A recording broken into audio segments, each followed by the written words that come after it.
Ya, listo. Ya vamos a empezar puntuales ya porque tengo algunas cosas que hacer. A ver, me presento. Para los que no me conocen, mi nombre es Leonardo Zapata. Al igual que ustedes, soy un estudiante de Sanfer, ¿sí? Yo estudio medicina, estoy actualmente en sexto año. Estoy en sexto año, estoy llevando cursos como ginecología, obstetricia, pediatría, ya para prepararme para el internado. He sido el anterior director de la ayudantía, que es la ayudantía de fisiología y fisiopatología. Así que, he estado muy pendiente de la ayudantía. Sin embargo, actualmente he tenido que dejar el cargo a otro compañero menor, justamente porque tengo otras ocupaciones y todo. De todos modos, siempre me doy un tiempo para, ayudar a los hermanos menores, ¿no? Nosotros somos parte de SOSIVAF, somos una organización sin fines de lucro y siempre nuestro objetivo es ayudar a nuestros hermanos menores de la Escuela de Medicina, pero en general de San Fernando, ¿no? Y es por eso que estoy aquí con ustedes. Entonces, la dinámica es la siguiente, sí, yo voy a tratar de explicarles de forma tal vez un poco más digerible el curso, o al menos este capítulo. Esta es una primera parte porque, si no me equivoco, mañana o pasado mañana tienen otro repaso con Paola. Y si tienen alguna duda o consulta, me la escriben por el chat o me levantan la mano o algo, ¿ya? Entonces, vamos a empezar, ¿sí? Si se me va el audio, el internet, también me avisan, ¿ya? Okey, entonces empezamos. Okey, entonces, primero tenemos que recordar la estructura del sistema respiratorio. Se supone que ya llevamos a nato o lo estamos llevando paralelo, ¿no? Entonces, tenemos lo que es la vía aérea superior, ¿sí? Que está conformado por lo que es, a ver, vamos a poner el puntero, que es la nariz, la boca, la faringe, la laringe, sí, estructuras que conocemos desde el colegio hasta llegar a la tráquea, ¿no? Todo lo que es la nariz, boca, faringe, laringe va a conformar lo que es las vías aéreas altas o superiores, ¿no? Y a medida que bajamos tenemos a la tráquea, el bronquio y yendo un poco más a la parte microscópica histológica, vamos a ver de que hay otras estructuras como los bronquiolos, que pueden ser no respiratorios o respiratorios. Entonces, vamos a tener 2 zonas ya, chicos. Una zona de conducción que va a ser justamente desde las vías aéreas superiores y específicamente en la vía aérea inferior, desde la tráquea, los bronquios, hasta los bronquiolos no respiratorios. Y esta zona de conducción tiene, como dice su nombre, la función de transportar el aire, ¿hacia dónde? Hacia la zona respiratoria, que es la zona de acá. ¿Por qué es importante la zona respiratoria, chicos? Porque en la zona respiratoria se lleva a cabo la hematosis, es decir, el intercambio de gases. Entonces, eso quiere decir que ni en la tráquea, ni en los bronquios, ni en los bronquiolos no respiratorios, en ninguna de esas estructuras hay hematosis, ¿ok? Entonces, ¿cuál es su función? Su función es transportar el aire que proviene de la atmósfera hacia la zona respiratoria.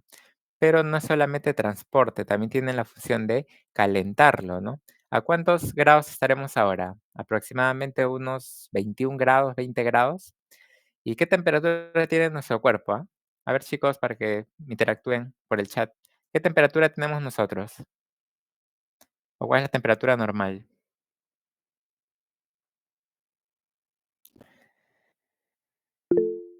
Muy bien, 37, claro, ¿no? Entre 36.5, 37.5 dicen algunos, ¿no? Entonces, el aire está a la temperatura atmosférica, ¿no? Que teóricamente le ponen 25 grados, pero ahorita que es de noche estará un poco menos.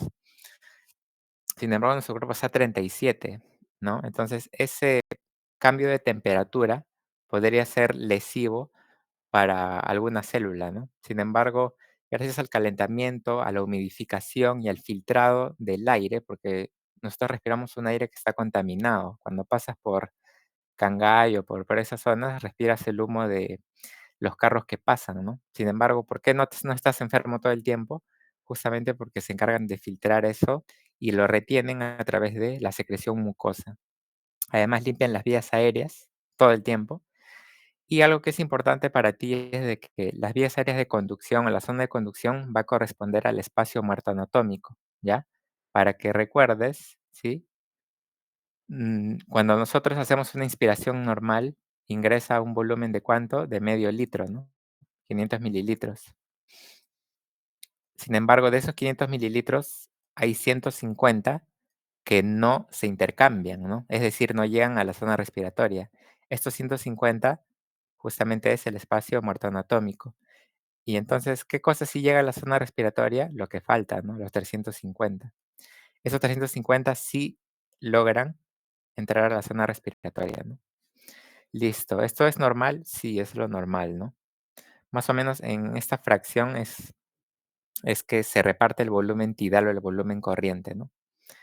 Ya no te olvides, cuando te hablan de espacio muerto anatómico, siempre piensa, es un espacio en el que llega el aire, llega a lo que es el sistema respiratorio, pero no se intercambia, ¿ok? No se intercambia. ¿Qué más tenemos? En los alvéolos, ¿sí? En los alvéolos vamos a tener diferentes tipos de células. Tenemos los neumocitos tipo 1, que más que todo forman el componente epitelial o el componente de lo que es estructural del alvéolo. Tenemos a los macrófagos alveolares que se van a encargar de justamente coger todas las impurezas, el polvo, por eso se le llama también célula de polvo, y los microorganismos patógenos, ya sean virus o bacterias que ingresen, ¿no? Y por otro lado tenemos al famoso neumocito tipo 2, ¿no? ¿Qué cosa genera, chicos, el neumocito tipo 2? Una sustancia muy importante. Ajá, muy bien, chicos, el surfactante, ¿no? El surfactante, ahí vamos a hablar de eso, ¿ya? No te olvides. Entonces, el neumocito tipo 1, ¿para qué sirve? Sirve para formar la parte de estructural, la parte de lo que es la zona epitelial, ¿no? Estos tipo 2 para producir surfactante y el macrófago alveolar para patrullar toda la zona, ¿no? Listo, entonces aquí tenemos al surfactante, ¿no? Que es producido por lo que es el neumocito tipo 2, ¿no? Si te das cuenta, las partículas de agua tienen fuerzas intermoleculares, ¿no? Esas fuerzas intermoleculares interactúan entre sí, están como que se quieren agarrar de la manito, se quieren abrazar y agarrarse bien fuerte. ¿Cuál es el problema con eso? El problema con eso es que aquí está tu alvéolo. Imagínate que acá hay una molécula de agua, otra molécula de agua, otra molécula de agua, otra molécula de agua. ¿Qué pasa si estas 2 moléculas se abrazan muy fuerte? Si estas se abrazan muy fuerte y todos se abrazan entre sí, lo que van a hacer es hacer el espacio mucho más pequeño. ¿Por qué? Van a hacer como una contracción, ¿no? Todos se agarran y todos se vienen hacia el centro, ¿no? Entonces, ¿qué va a hacer eso? Va a generar un colapso alveolar. De lo que tu alvéolo estaba así, va a pasar a estar así, ¿no? Así de chiquito. ¿Ok? Entonces, para evitar de que las moléculas de agua se estén abrazando muy fuerte y que me colapsen el alvéolo, el surfactante, que es una molécula que tiene un componente principalmente lipídico, también tiene proteínas, pero destacan los lípidos, lo que hace es interponerse, ¿ok? Y mientras las moléculas de agua generan un vector resultante, una fuerza hacia abajo, ¿sí? Una fuerza hacia abajo es su vector resultante, el surfactante genera una fuerza hacia arriba, ¿no? Entonces, esta lucha de vectores mantiene a tu alvéolo en buenas condiciones, ¿no? ¿Por qué es importante? Porque hay niños, sobre todo cuando son prematuros, que tienen una enfermedad que se llama la enfermedad de membrana hialina. Esta enfermedad, justamente el pulmón no ha madurado, no hay una adecuada cantidad de neumocitos tipo 2 que estén maduros y por lo tanto el neonato nace con insuficiencia respiratoria, ¿no? Y es una emergencia, ¿no? A nivel de la parte obstétrica y sobre todo en neonatología, para que lo tengan en cuenta, ¿ok, chicos? Listo. ¿Se entendió el surfactante o tienen alguna duda? Es una lucha, ¿no? Una lucha contra las moléculas de agua para que no me colapsen. El término colapso viene al hecho, entiéndanlo ustedes como que el alvéolo, pum, se cierra, ¿no? Es como un globo. Un globo cuando está insuflado es bastante amplio, pero cuando le quitas el aire, se hace una cosita bien chiquita. Eso es más o menos así se relaciona el colapso alveolar, ¿ok? Y hablando de colapso alveolar y todo eso, tenemos que hablar de la pleura, ¿sí? Aquí también quiero que me atiendas porque esta parte es un poquito pesadita. Entonces, ¿qué cosa es la pleura? La pleura es, en este caso, una estructura que se encuentra recubriendo a lo que es el parénquima pulmonar, ¿sí? Y tiene 2 capas, ¿no? Que es la pleura parietal, ¿sí? Acuérdate, la pleura parietal, em, que está justo en contacto ¿con quién? Con la parrilla costal. Acá están las costillas, ¿no? Los músculos del tórax, ¿no? Tenemos por el otro lado a la pleura visceral, ¿no? Que como dice su nombre, está en contacto con la víscera o con el pulmón mismo. Entonces, entre ellos existe un espacio, ¿sí? Que se llama el espacio intrapleural. Este espacio es un espacio que se denomina virtual. ¿Por qué virtual? Porque en teoría no existe. Se supone que la pleura parietal y visceral siempre están en contacto. Sin embargo, ¿podríamos nosotros observar o podríamos ocupar ese espacio intrapleural? La respuesta es sí, ¿no? Por ejemplo, cuando un paciente tiene neumonía, generalmente hay una infección, ¿no? En esta zona y hay una extravasación de líquido, ¿no? Que puede generar un derrame pleural, es decir, de que pase líquido hacia esta zona. Algo más común es cuando hay un neumotórax, ¿no? A veces dentro del mismo pulmón se generan unas, eh, ¿cómo decirlo? Se denomina bulas, que son como dilataciones del parénquima, se rompen y sale aire hacia la pleura.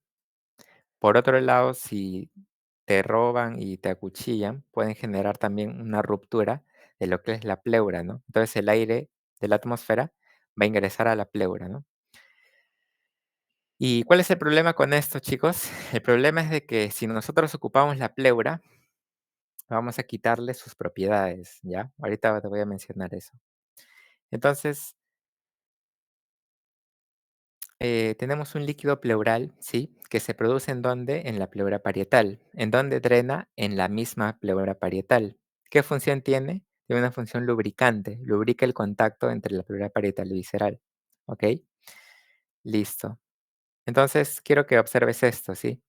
El pulmón, chicos, tiene de por sí ya una tendencia al colapso, ¿sí? El parénquima pulmonar, por sus propiedades histológicas, por su componente de colágeno, elastina, incluso por esa misma tendencia al colapso de lo que es am, estas fuerzas moleculares entre el agua, ¿sí? Que se denomina como tensión superficial, ¿sí? La tensión superficial hace que el pulmón tenga la tendencia de colapsarse. Es decir, si yo el pulmón lo saco de la cavidad, se colapsa, así de simple. Entonces, ¿por qué nuestro pulmón está insuflado constantemente? ¿Por qué? Porque hay una estructura que justamente es la parrilla costal, que lo que genera es que se mantenga la pleura en su posición, ¿no? Perdón, el parénquima pulmonar insuflado. Sin embargo, la parrilla costal no tiene contacto directo con el parénquima pulmonar. Por acá está la parrilla costal y por acá está el parénquima. Entonces tiene que haber alguien que una, ¿no? Justamente eso es la pleura, ¿sí? La pleura te permite que tu pulmón no se colapse y se mantenga en expansión todo el tiempo, ¿sí? Entonces, hay 2 fuerzas, ¿sí? Hay una fuerza de la expansión de la caja torácica, ¿sí? Y por otro lado, hay una fuerza que es el retroceso elástico pulmonar, que hace que el pulmón se colapse, ¿no? Es lo que te decía, ¿no? El pulmón de por sí tiene una tendencia al colapso. Entonces, estas fuerzas que van en contra van a generar una presión, que justamente es la presión intrapleural, ¿sí? Observa esto, mira. ¿Cuánto es la presión de la atmósfera? En condiciones normales es de 760 milímetros de mercurio. En condiciones de a nivel del mar, ¿no? Es de 760 milímetros de mercurio. Sin embargo, vamos a ver de que esta presión es en la parte externa, ¿no? Sin embargo, en la pleura, mira, se va modificando según sea la posición, ¿no? Acá está el ápice, la zona media y la zona de la base. Ahora, en fisiología no se suele utilizar estos números. En fisiología lo que usamos es centímetros de agua, ¿ya? Que simplemente vamos a decirlo, una nueva forma de medir lo que es la presión, ¿no? el cero en centímetros de agua es equivalente a una presión barométrica de 760 milímetros de mercurio. Ya, ¿y por qué tanta vaina, Leonardo? No te entiendo a qué quieres llegar. A lo que quiero llegar es a lo siguiente, chicos. Una consulta, a ver, ya que ustedes ya han llevado, ¿la presión pleural es positiva o es negativa? ¿Cómo les han explicado? ¿Qué se acuerdan?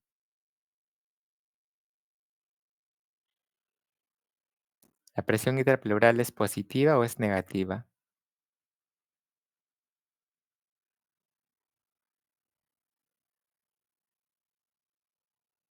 A ver, champán, no importa, chicos.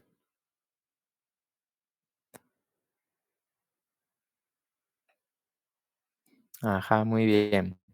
Aunque lo duden, sí, es negativa, ¿no?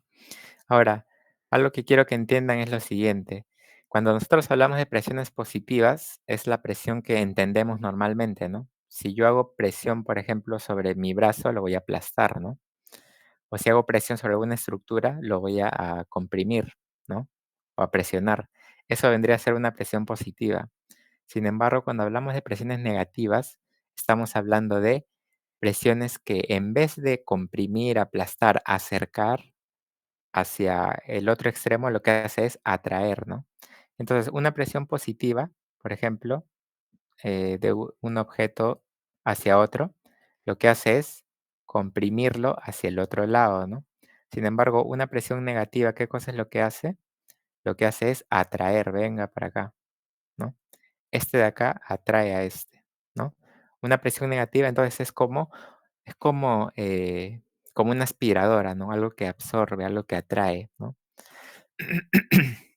¿Y por qué es importante? Porque imagínate que la pleura tuviera una presión positiva.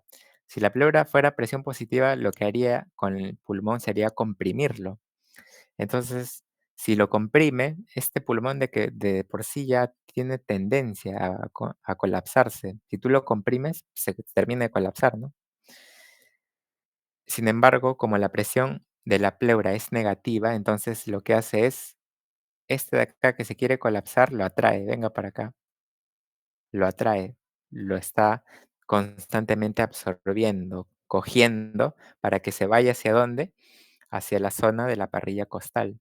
Es así como la pleura permite que tu pulmón no se colapse, ¿no? Pero ¿qué pasa cuando se rompe esto y se vuelve positiva? Por lo que te dije, ¿no? Ya sea un derrame pleural, ya sea un neumotórax, un hemotórax, ¿qué va a hacer? El pulmón se va a colapsar, ¿no? Y de lo que era así todo grandote, simplemente va a ser todo esto, ¿sí? Esta zona de acá. Listo, entonces ya entendiste por qué es necesario que la presión sea negativa, ¿ya? Y si te pregunta cuál es la presión, cómo es la presión de la pleura, es negativa. ¿Siempre es negativa, Leonardo? En condiciones normales sí, a menos de que hagas una expiración forzada, pero muy, muy intensa, sobre todo cuando haces ejercicio físico de fuerza. Ahí por algún momento se podría positivizar, pero es mínimo. Casi siempre es negativa la presión.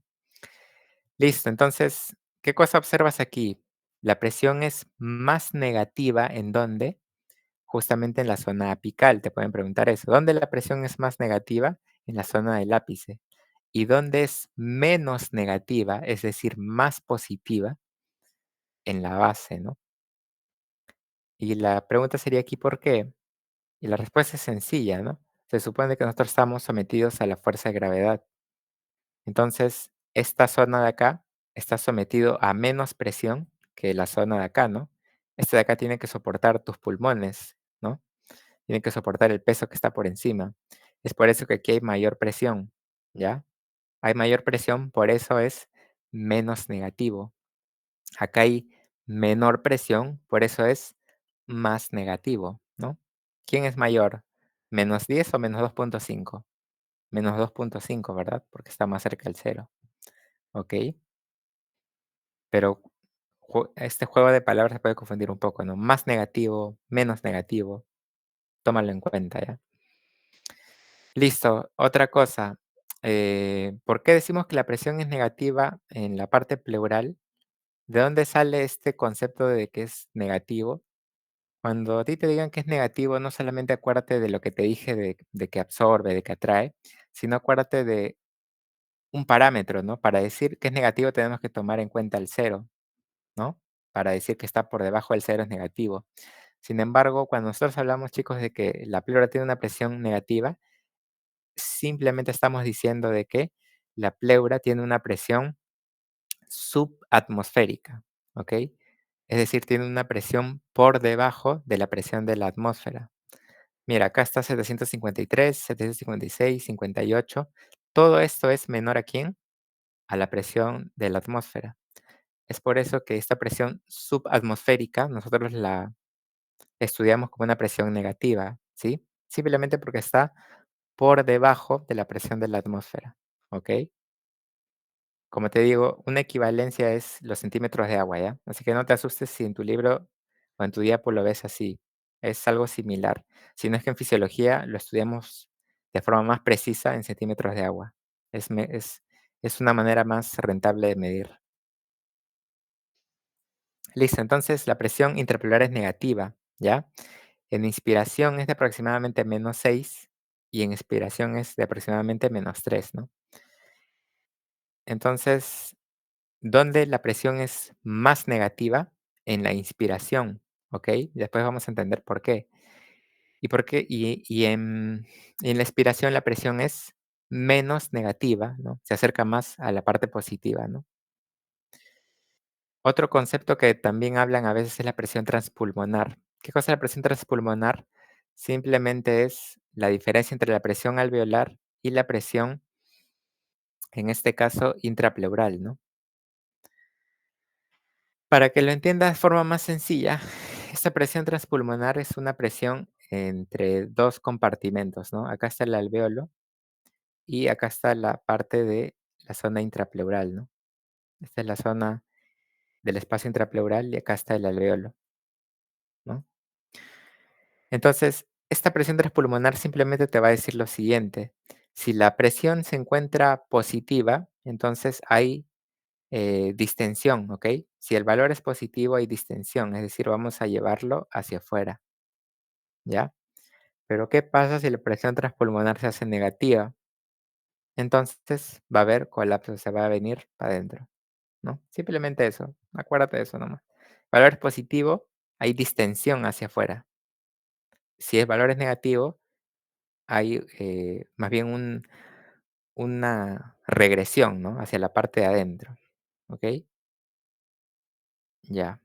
Bueno, como te digo, esta parte es un poco engorrosa. He tratado de explicártelo de forma sencilla, porque a mí también me costó al inicio. ¿Tienes alguna pregunta sobre esto? ¿Estamos bien? Ya, ok. Interpretaré tu silencio como que todo está bien. Entonces, continuamos. Ya. Entonces, no te olvides, ya. Durante la inspiración, la presión intrapleural, ¿qué cosa? Disminuye.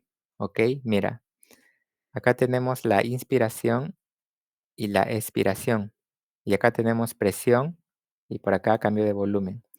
En la inspiración, ¿sí? Acá está la presión pleural, mira. La presión pleural inicia acá, pero a medida de que yo voy inspirando, inspiro, inspiro, inspiro, inspiro, ¿qué pasa? Va cayendo, va cayendo, va cayendo la presión de la pleura, ¿ok? La presión intrapleural. Algo similar sucede con el alvéolo, también va cayendo.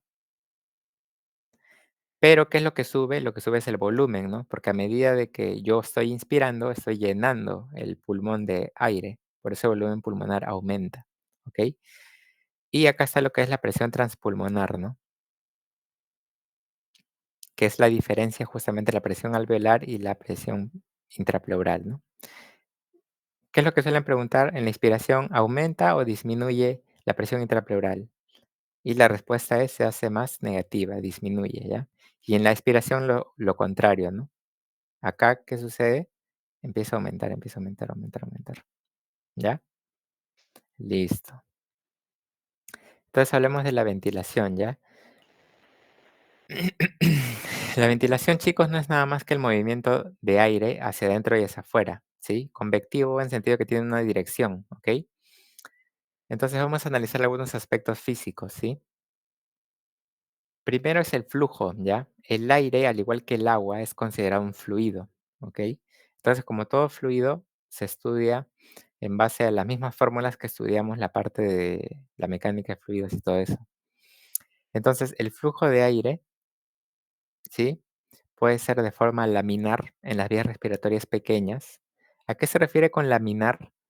Cuando el fluido se mueve en una dirección, hay diferentes vectores que mueven el fluido.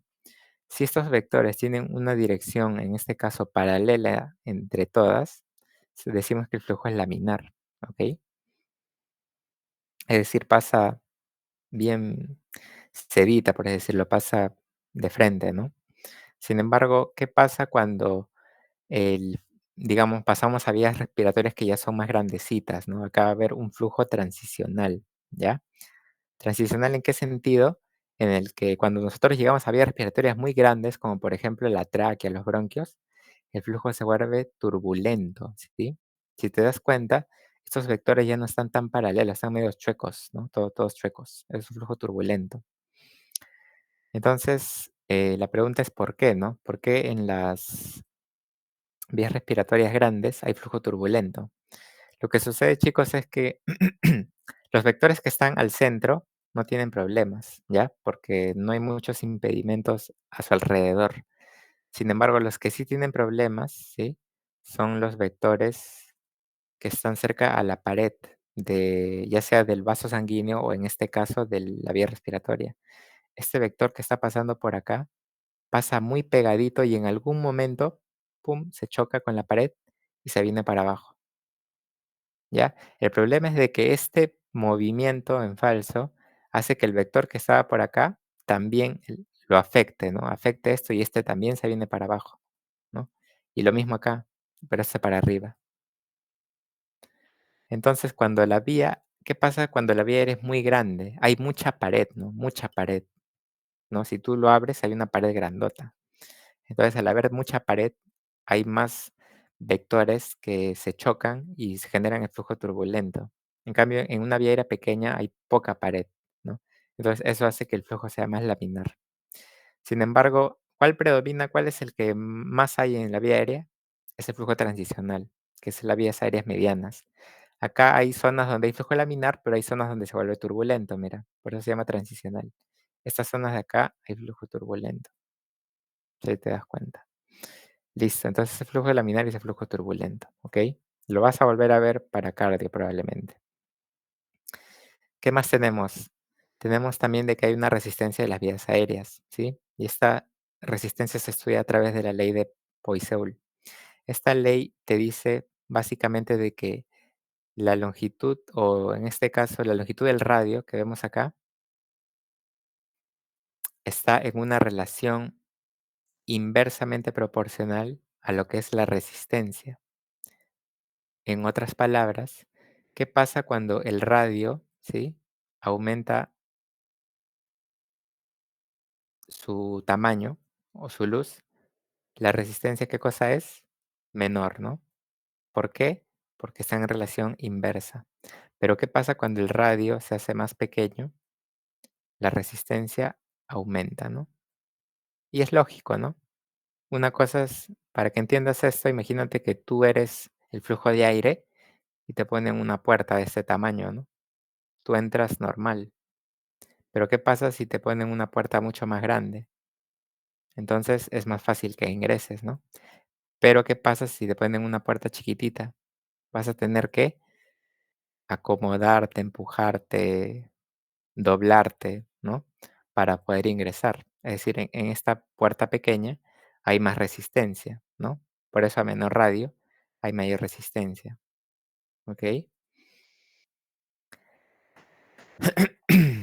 Entonces, ¿qué agentes van a determinar la resistencia de las vías aéreas? Un agente importante, acá como vemos, ¿qué es lo que ha pasado? En los bronquios, chicos, existe músculo liso, ¿ya? Acá hay un músculo liso que está, no está contraído, está relajado, por eso está abierta esta vía aérea. Pero ¿qué pasa cuando se contrae? Mira cómo está la luz, está bien chiquita, ¿no? Y todo esto acá es el músculo liso bronquial, ¿no? hay agentes que van a hacer broncoconstricción, van a aumentar la resistencia de la vía aérea, ¿sí? ¿Cómo lo hacen? El nervio vago a través de la acetilcolina, ¿ya? La acetilcolina es un neurotransmisor que se une a receptores de tipo muscarínicos aquí y estimula la broncoconstricción. Del mismo modo, la histamina y los leucotrienos, ¿ya? Por eso cuando una persona tiene una alergia claro, una alergia, hay una liberación muy grande de histamina, ¿no? Y también de leucotrienos, ¿ok? Por ejemplo, ¿has escuchado del shock anafiláctico, no? O personas que consumen, por ejemplo, mariscos o algo y se intoxican. ¿Y qué es lo que pasa con ellos? Se empiezan a enronchar primero por la liberación de histamina, pero si es grave, ¿qué empieza a pasar? Empiezan a entrar en insuficiencia respiratoria, se empiezan a ahogar, le falta la respiración y si no los atiendes rápido se mueren. Es una emergencia médica. Justamente, ¿por qué? Porque hay una liberación muy grande de esto, entonces todo el músculo liso de las vías respiratorias se contrae, pero así bien fuerte y no pasa aire. Entonces se muere asfixiada prácticamente la persona, ¿no? Otro, otro concepto es la reducción de volumen pulmonar, ¿no? Esto es sencillo, ¿no? Se supone de que esta es tu vía aérea, ¿no? Si acá hay un flujo de aire abundante, este flujo de aire abundante abre la pared, ¿no? Abre la pared. Pero si hay poco volumen, entonces ya no abre la pared y más bien se hace un poquito más chiquita la vía aérea, ¿no? Eso básicamente es la reducción de volumen pulmonar aumenta la resistencia. ¿Por qué? Porque el aumento de volumen pulmonar distiende las paredes, ¿no? Listo. Sencillo esta parte, ¿ya?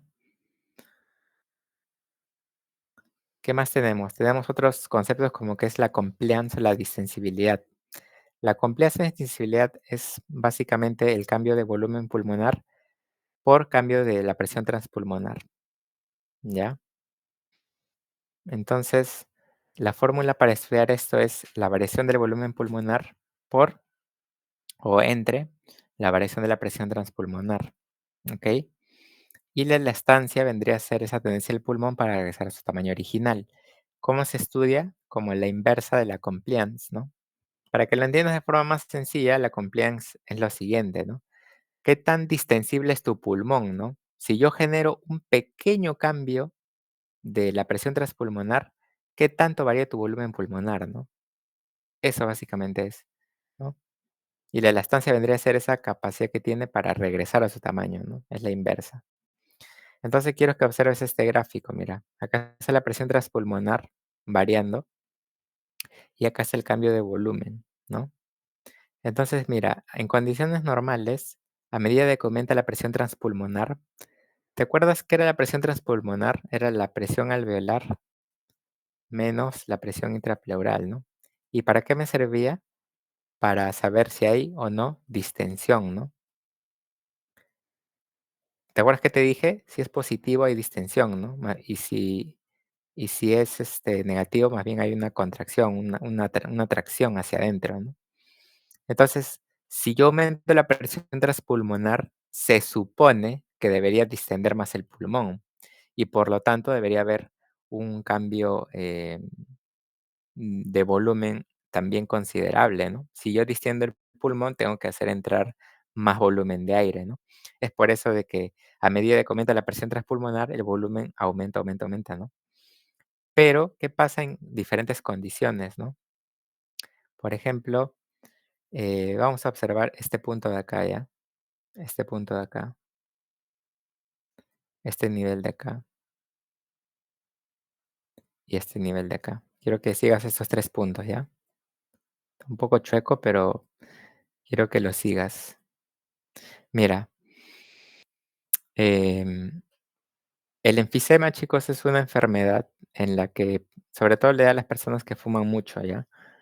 Las personas que fuman mucho van a generar una ruptura de lo que es el tejido elástico y el tejido de colágeno de la parte de los alvéolos. Entonces, tu pulmón es mucho más distensible, ¿ya? mientras que la fibrosis es un proceso en el cual hay más bien un aumento de estos depósitos de colágeno, todo ello, ¿no? Entonces, mire, condiciones normales, con un cambio hasta aproximadamente unos 5 o 7 de presión transpulmonar, tú generas un volumen de 1,5 litros, aprox. Mira acá, 1,5 litros. Pero en un paciente con enfisema, para llegar al 1,5 litros, ¿sí? Para llegar a ese 1,5 litros, solamente ha necesitado unos 2,5 de presión transpulmonar, a diferencia del normal que necesitaba unos 7, ¿no? Y lo contrario con el de la fibrosis. Para el de la fibrosis, para llegar al 1,5 litros, ha necesitado, ¿cuánto? Aproximadamente unos 16, 17 de presión transpulmonar, ¿no? Entonces, justamente eso es la compliance, ¿no? Una compliance normal es esto, ¿no? El enfisema, entonces, ¿tiene una compliance aumentada o disminuida, chicos? ¿Qué creen? A ver, coméntenme. ¿La compliance estará aumentada o disminuida? Ajá, muy bien. La compliance está aumentada, ¿sí? Por eso, como está aumentada, con poquita presión pulmonar hago un cambio de volumen considerable. En cambio, la fibrosis está disminuida, con un montón de presión pulmonar para recién llegar al 1,5 litros, ¿ok? Listo. Por otro lado, tenemos la tensión superficial, ¿ya? Que es eso que te había explicado, es esa atracción entre las fuerzas moleculares de las moléculas de agua, ¿sí? Y bueno, se estudia de la siguiente forma, ¿no? La tensión lo estudiamos como una fuerza en una determinada área, ¿no? Y entonces acá utilizamos la ley de Laplace, ¿no? Entonces la ley de Laplace relaciona justamente la T de la tensión, ¿con qué? Con la presión y con el radio, ¿ok? Entonces tenemos lo siguiente, ¿no? El, el radio, ¿no? Va a estar en una relación, en este caso, inversamente proporcional a quién, a la presión, ¿no? Entonces, imagínate que este es un radio de 2 centímetros y este es un radio de 5 centímetros, ¿no? Si yo te he dicho que la presión está en una dirección inversa al radio, ¿cuál de los dos alvéolos tendrá más presión? ¿El alvéolo pequeño o el alvéolo grande, chicos? A ver, te dije que la presión está en relación inversa con el radio, según la ley de Laplace, ¿no? Eso quiere decir de que si aumenta el radio, disminuye la presión, y si disminuye el radio, aumenta la presión. Entonces, en esos dos alvéolos, ¿quién tiene más presión? ¿El pequeño o el grande?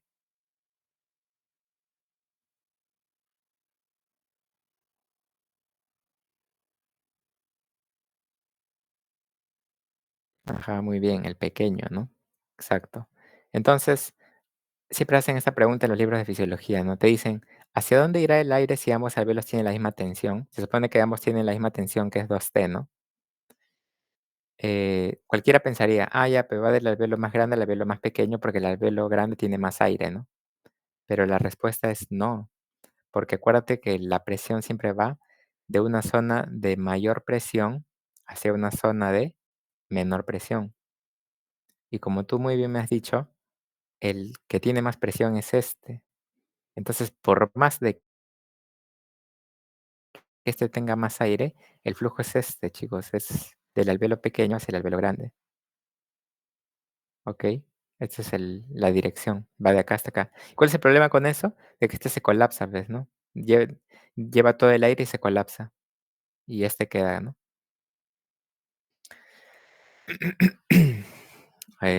Ya, listo. Esa es la ley de Laplace, chicos. Relaciona la tensión con la presión y el radio. ¿Listo? Entonces, no te dejes engañar, ¿ya? Los alvéolos pequeños tienen más presión siempre y cuando la tensión sea la misma en ambos lados, ¿no? Si la tensión es la misma en ambos lados, entonces habrá mayor presión acá. Pero si la tensión cambia en ambos lados, entonces ahí ya se pierde eso que te estoy diciendo, ¿ok? Listo. ¿Y para qué es importante o para qué me explicas eso, Leonardo? ¿Qué, qué de importante es eso, además de lucirte en fisiología para cuando te pregunten a ti hacia dónde iría el flujo? Lo importante de esto es lo siguiente, a ver, te hago otra pregunta. ¿Qué alveolo necesitará más surfactante, el alveolo pequeño o el alveolo grande?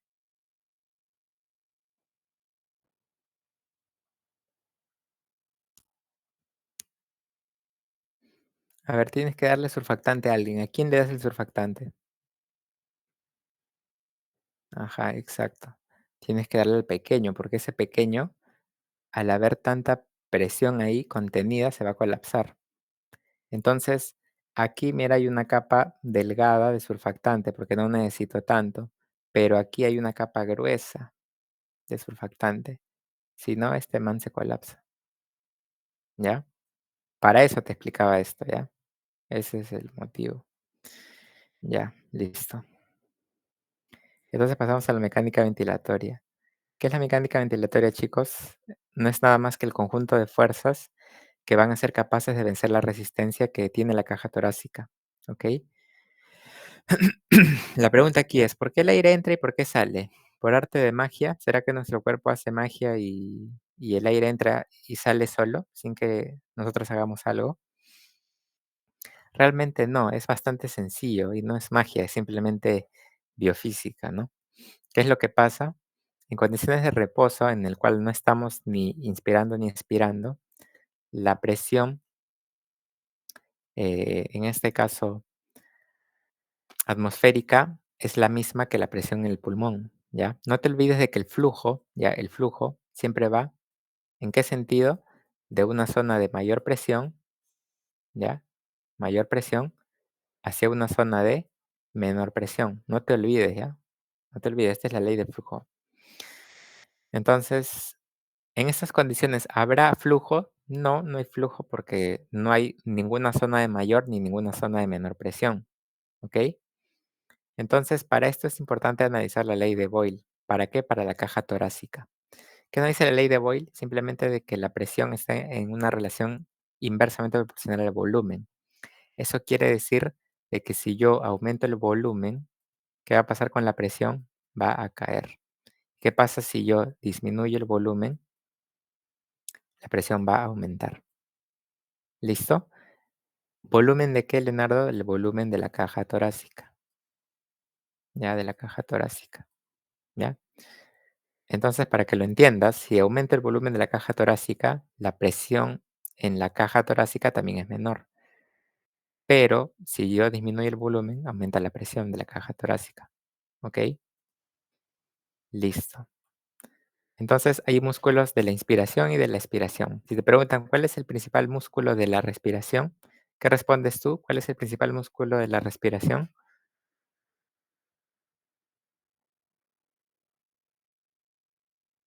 Ajá, muy bien, el músculo diafragma, muy bien, chicos. Entonces, realmente con tu diafragma tú puedes respirar, ya no necesitas de los músculos, de otros músculos. Sin embargo, hay músculos que son accesorios, ¿ya? Que son de la inspiración, los escalenos, los serratos intercostales externos, ¿ya? Estos te pueden preguntar. Siempre para que te confundas los intercostales externos con los internos, ¿ya? Los externos tienen unas fibras hacia afuera, hacia arriba, por eso abren la caja, por eso están en la inspiración. Mientras que los internos sí tienen una tendencia hacia abajo, por eso están en la expiración. Ya te pregunto. Entonces, el diafragma, chicos, en reposo, si haces tu anatomía, tiene una forma de cúpula, ¿ya? Tiene una forma de cúpula. Cuando el diafragma se contrae, ¿qué es lo que hace? Se aplana, ¿no? Se hace más plano. Y cuando se relaja, retoma otra vez su forma de cúpula, ¿no? Entonces, en condiciones normales el diafragma está así. Mira esto acá, está medio en cúpula, ¿ya? Listo, entonces, entendiendo todo lo que te he dicho, vas a entender por qué el aire entra y por qué el aire sale. En la inspiración, ¿qué es lo que haces tú? A ver, inspira ahorita y agárrate el pecho, ¿no? ¿Qué sientes? Sientes de que de que tu caja torácica se va hacia adelante y hacia arriba, ¿no? ¿Qué estás haciendo? Estás aumentando el volumen. de la caja torácica. Como esta relación inversa, ¿qué pasa con la presión? Disminuye, ¿no? Entonces ya no tienes 760, sino tienes 757. Entonces, ¿qué te dije? Que el flujo va de una zona de mayor a una zona de menor presión. Y es por eso de que el aire ingresa al pulmón, solamente por eso, porque hubo un cambio de presión, nada más. No es magia, ¿ya? Es eso. Entonces, ¿cuál es la secuencia? Primero se contrae el músculo diafragma, se aplana esto de acá, ¿y qué hace esto? Aumenta el volumen de la caja torácica. Si tú quieres hacer una inspiración eh, más significativa, usa los músculos accesorios, ¿ok? Esto aumenta la caja, el volumen de la caja y la presión disminuye y por eso el aire ingresa. Y lo contrario en la expiración. Cuando tú inspiras, ¿no? ¿Qué haces? Comprimes la caja torácica, disminuye, ¿qué cosa? Se relaja primero el diafragma en una respiración normal, pero en una expiración forzada, por ejemplo, cuando estás haciendo pesas, todo eso, haces respiraciones forzadas y ahí sí usas los músculos abdominales, ¿no? Por eso sientes que se tensan cuando estás haciendo fuerza o algo, o estás corriendo, incluso se tensan los músculos rectos, abdominales y los oblicuos, y eso genera una expiración forzada, ¿no? ¿Qué hace todo esto? Disminuye el volumen de la caja y la presión aumenta. Entonces, ¿dónde es mayor la presión? En la caja torácica. ¿Dónde es menor la presión? En la atmósfera. Por eso el aire va del pulmón hacia la atmósfera. Listo, es simplemente esto ya, no es nada complicado, es sencillo, ¿ya? Solamente tienes que entender los principios nada más. Listo. Y bueno, acá está la parte de los volúmenes y capacidades pulmonares, ¿no? Que te pueden preguntar, si quieren ser dateros, sí te pueden preguntar, ¿no? Supongo que en tu clase también ya te lo han puesto, ¿no? Entonces, aquí tenemos el volumen corriente, también llamado volumen tidal, ¿sí? Este volumen corriente es el que nosotros inspiramos y en condiciones normales, ¿no? Cuando no estás haciendo ningún esfuerzo, ¿no? Entonces, el volumen corriente es de aproximadamente medio litro, ¿ya? Sin embargo, también hay un volumen de reserva inspiratorio, eh, ¿ya? Tú ahorita respiras normal, pero si te vas a hacer una maratón, vas a tener que utilizar lo máximo. Entonces, para eso está el volumen de reserva inspiratoria, que es de aproximadamente 3 litros, ¿ok? También hay un volumen de reserva expiratorio, porque cuando tú inspiras, ¿no? Esta subida es la inspiración y esta bajada es la expiración. Cuando tú inspiras y expiras algo, un volumen corriente, siempre es medio litro, pero cuando necesitas expirar más, tienes el volumen de reserva expiratorio, ¿ya? Y por debajo, ¿a quién tenemos? Tenemos al volumen residual, ¿ya? Algo que tal vez siempre nos preguntamos cuando estudiamos fisiología respiratoria es, cuando yo respiro y cuando yo hago mi expiración la más forzada del mundo, me pongo todo rojito, sudo y todo, ¿será que mis pulmones se quedan sin aire? La respuesta es no, chicos. Por más que lo intentes, no te vas a quedar sin aire. No tienes esa capacidad para eliminar el volumen residual. El volumen residual se va a quedar quieras o no quieras. La única forma de sacar el volumen residual es colapsando el pulmón, ¿no? Te pones un cuchillo, te generas un neumotórax, no lo hagas, y, y ahí sí sacas el volumen residual, pero si no, no se puede sacar. Entonces siempre tenemos un volumen ahí, ¿ya? Que justamente sirve para qué? Para no colapsar el pulmón. Imagínate de que cuando expiras se sale todo el aire. Es como el globo, ¿no? ¿Has visto esos globos que son bien trancas para insuflar? Esos larguitos. Tienes que usar toda tu fuerza o tienes que utilizar un inflador y algo así es el pulmón. Si tú lo colapsas para inflarlo, es una vaina, ¿ya? Así que tenemos que dejar un poco de aire ahí, ¿ya? Listo, entonces las capacidades son las siguientes, ¿no? La capacidad inspiratoria es ¿qué cosa? Corriente más reserva, ¿no? Inspiratoria, que es 3,5 litros. Capacidad vital es todo lo que yo puedo manejar, ¿ya? La capacidad vital es todo lo que yo manejo. ¿Qué cosa manejo yo? Volumen corriente, reserva inspiratoria y reserva expiratoria. Eso yo lo manejo. Yo puedo ahorita hacer una inspiración forzada y poner a prueba todo esto. Esto es capacidad vital, no te olvides, ¿ya? Siempre capacidad vital, todo lo que yo manejo, ¿ok? ¿Cuánto es eso? 4.700 aproximadamente. La capacidad residual funcional es todo aquello que involucra el volumen residual más el volumen de reserva respiratorio, ¿ok? Y finalmente la capacidad pulmonar total vendría a ser todo ya, ¿no? Toda la capacidad vital más qué, más el volumen residual, ¿ok? Recuerda, la espirometría no tiene la capacidad de evaluar la capacidad residual funcional, ni la capacidad pulmonar total. ¿Por qué? Porque la espirometría no puede evaluar ni esto ni esto. Solamente puede evaluar esto y puede evaluar esto. ¿Por qué? A ver, chicos, la respuesta está en el mismo gráfico.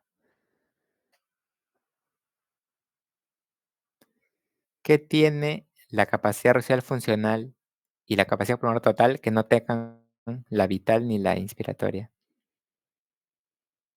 Ajá, muy bien, porque no se puede evaluar qué cosa, no se puede evaluar el volumen residual, ¿ok?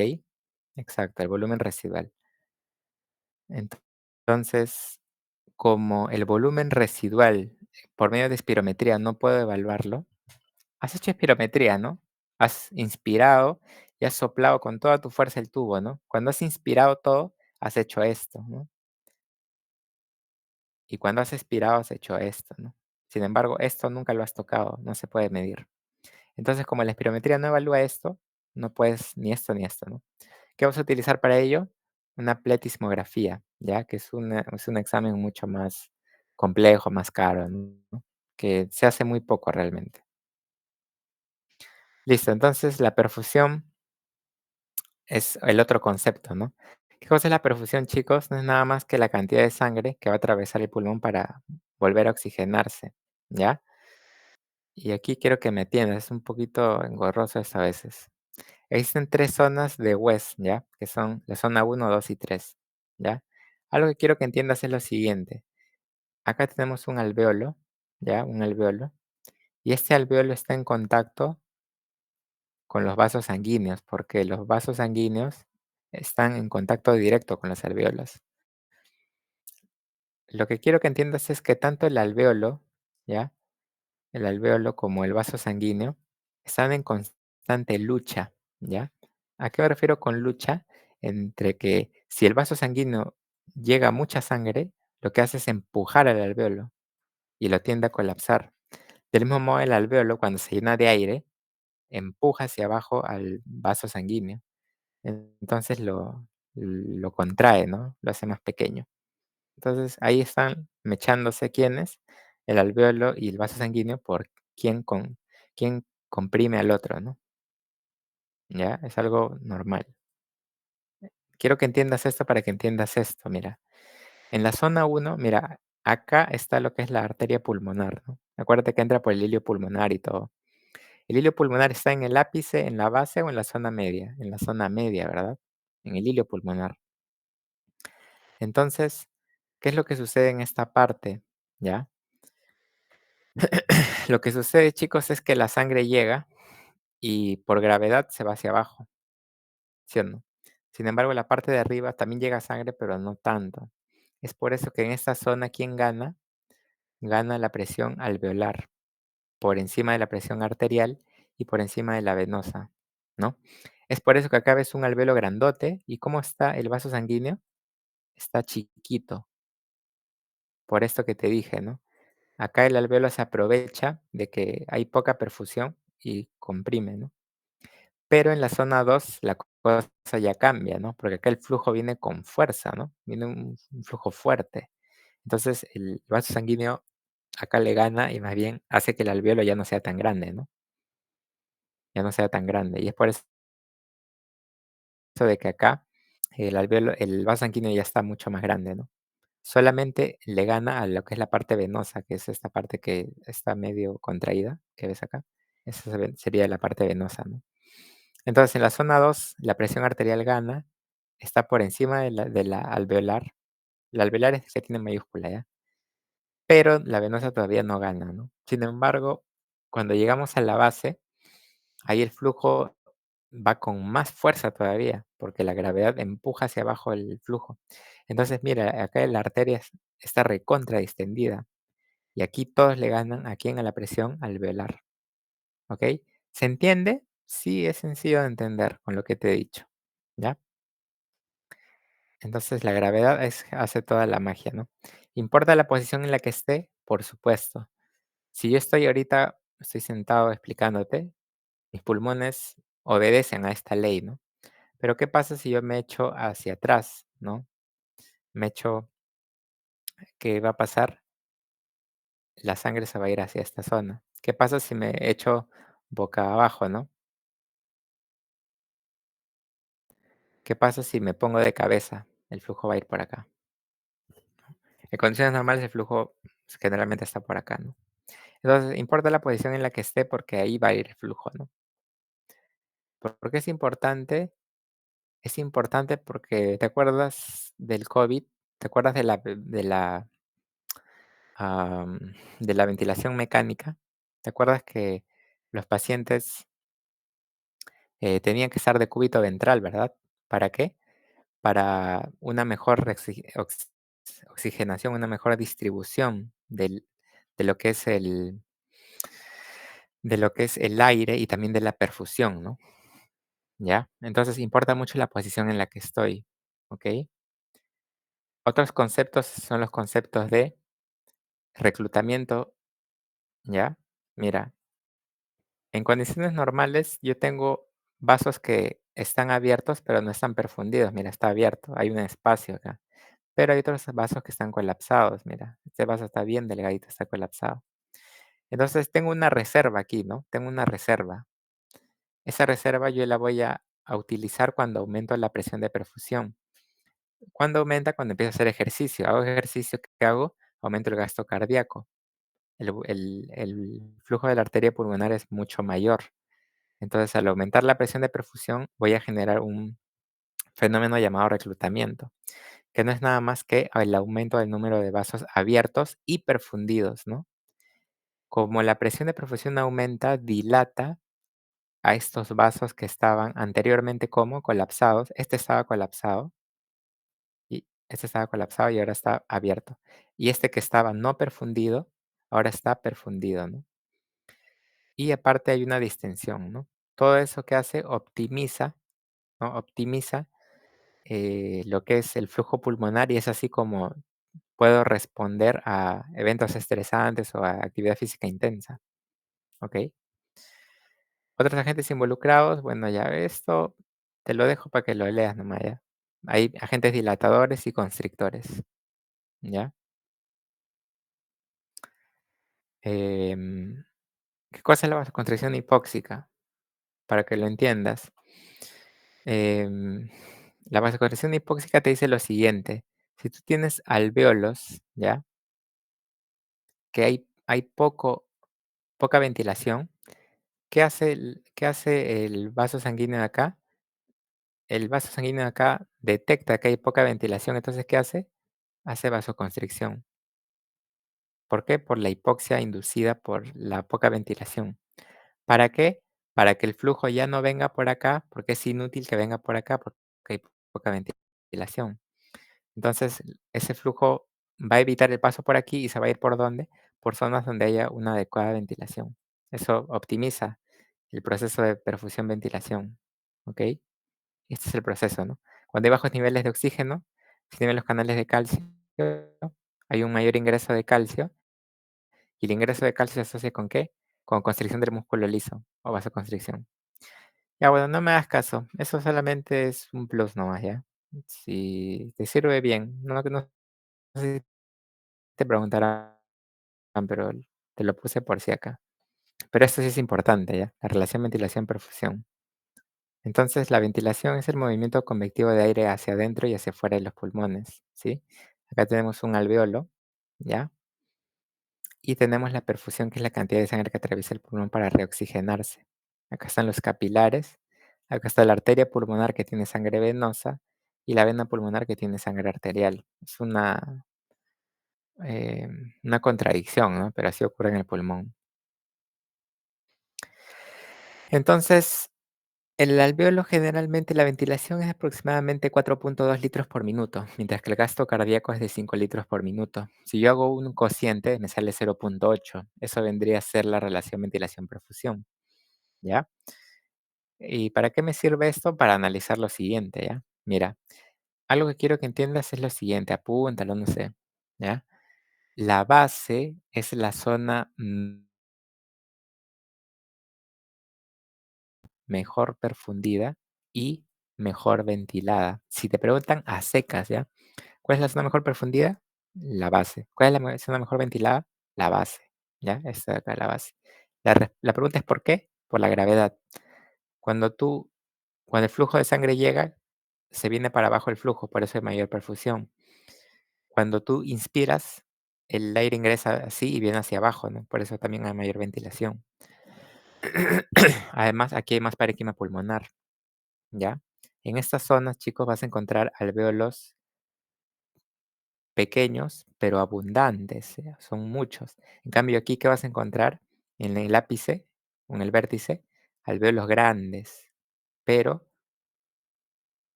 que están grandes, pero son pocos, ¿ya? Son pocos alvéolos. ¿Dónde hay mayor ventilación? Acá abajo. Ya, por más de que el alvéolo sea más grande arriba, acá hay mejor ventilación. ¿Listo? Listo. No te olvides, ¿ah? Así a secas. Si te preguntan uno por uno, la zona mejor ventilada, la base. La zona mejor profundidad, también la base.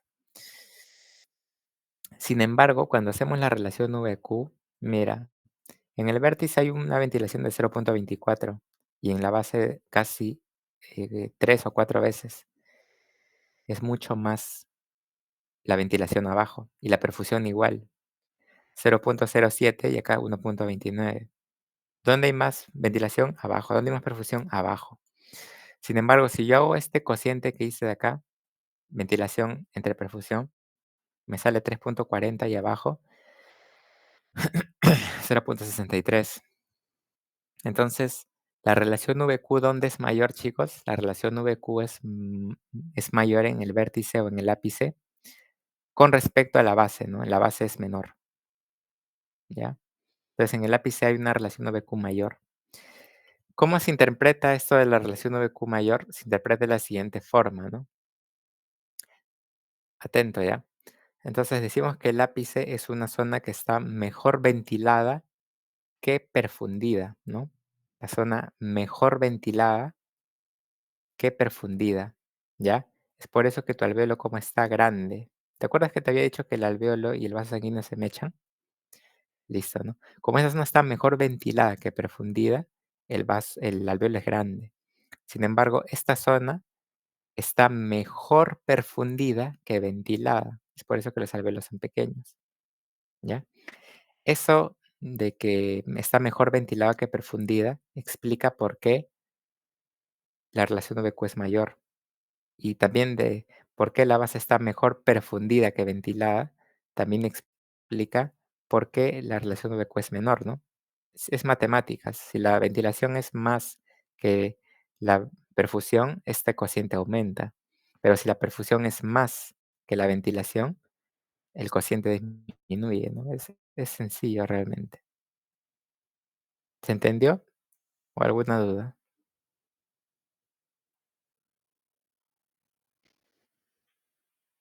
Ya, voy a creer que se entendió.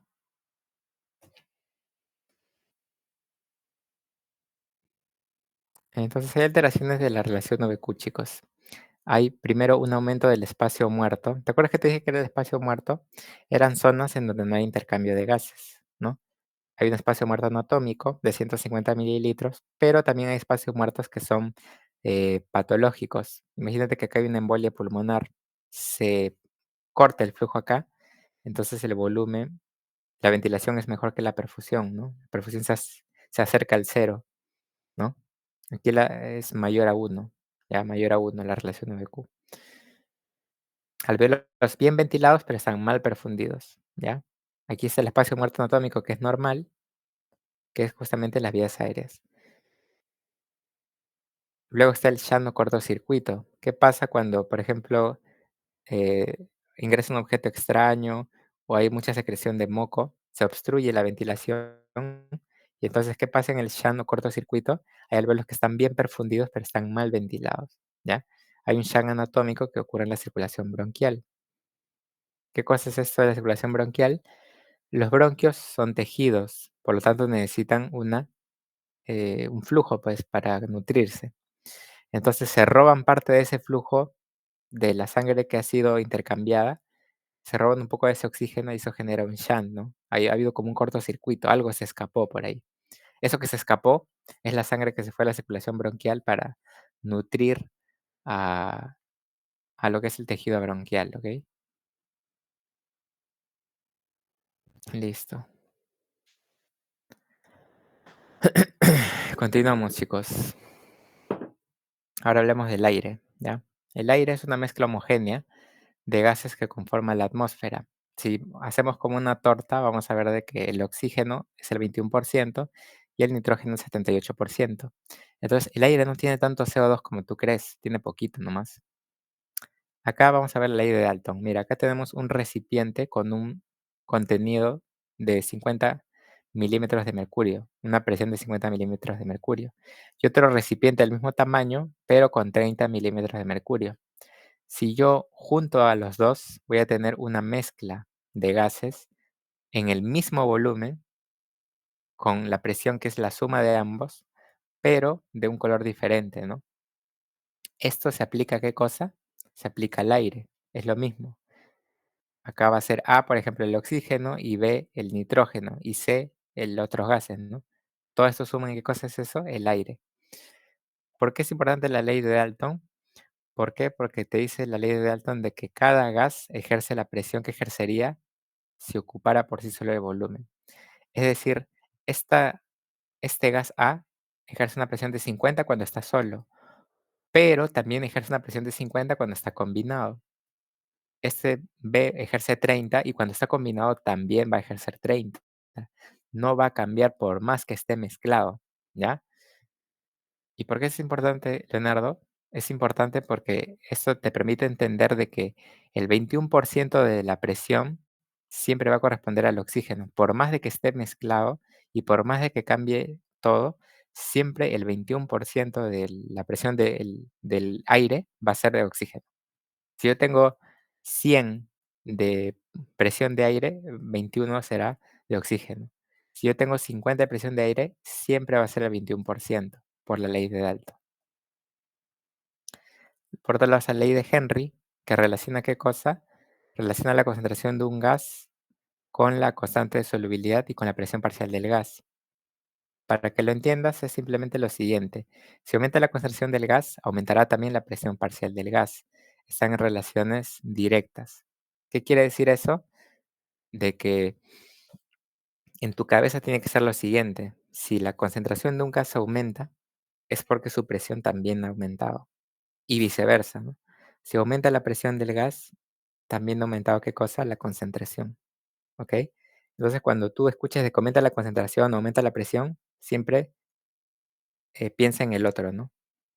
Si aumenta la presión, aumenta la concentración. Y si aumenta la concentración, aumenta la presión, ¿ok?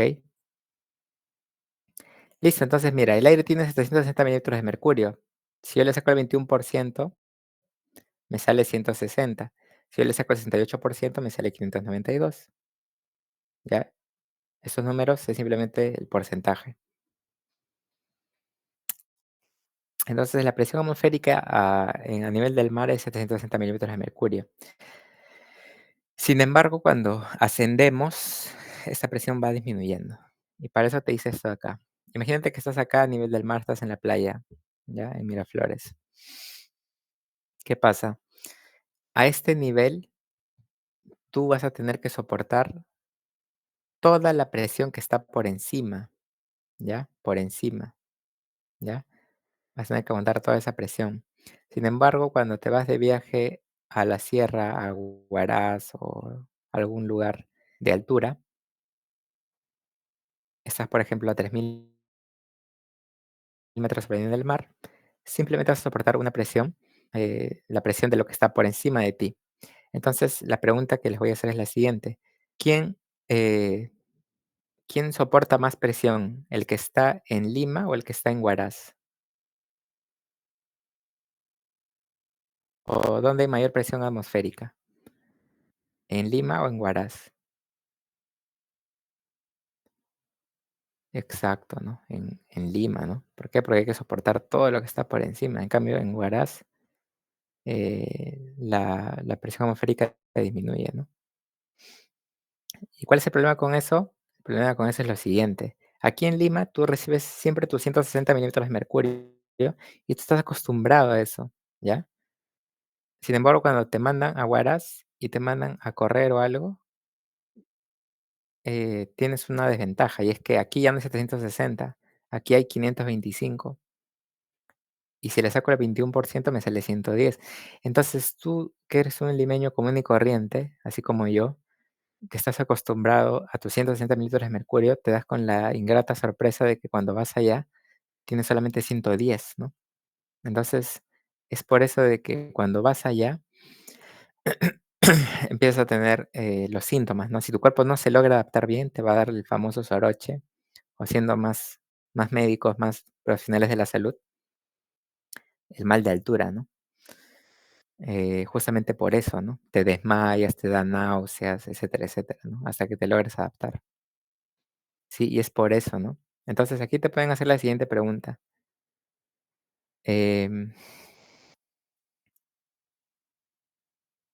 la pregunta que te hacen es, cuando vamos a la altura, ¿disminuye el porcentaje o disminuye la fracción parcial de oxígeno?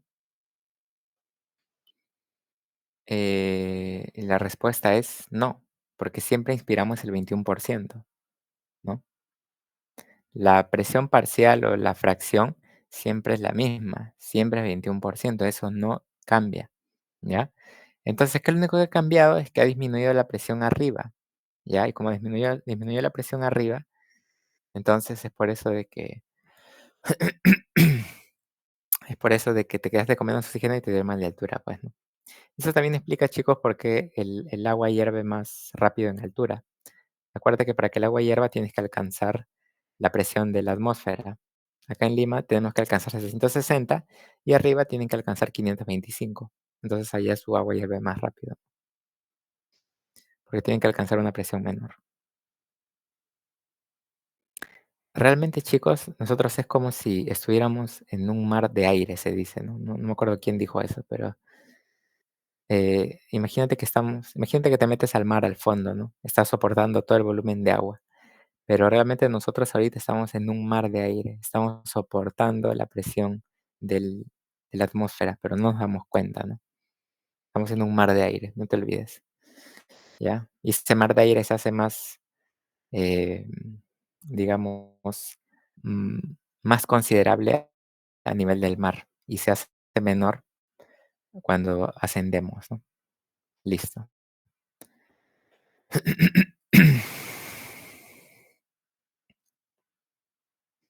Entonces, pasamos a otro proceso que es la difusión, hablando en términos moleculares, ¿no? La difusión es un proceso pasivo entre el cual los gases van a fluir de una zona de mayor presión hacia una zona de menor presión, lo que te había dicho. Acá hay, mira, uno, 2, 3, 4, 5, 6, 7, 8 oxígenos y acá hay uno, 2, 3, 4. Estos rojitos son el oxígeno. Hay 8 oxígenos y acá hay 4 oxígenos. Y acá hay un CO2 y acá hay uno, 2, 3, 4, 5, 6, 7 CO2, ¿no? Entonces, ¿qué decimos de que va siempre a una zona de mayor presión, a una zona de mayor a una zona de menor, ¿no?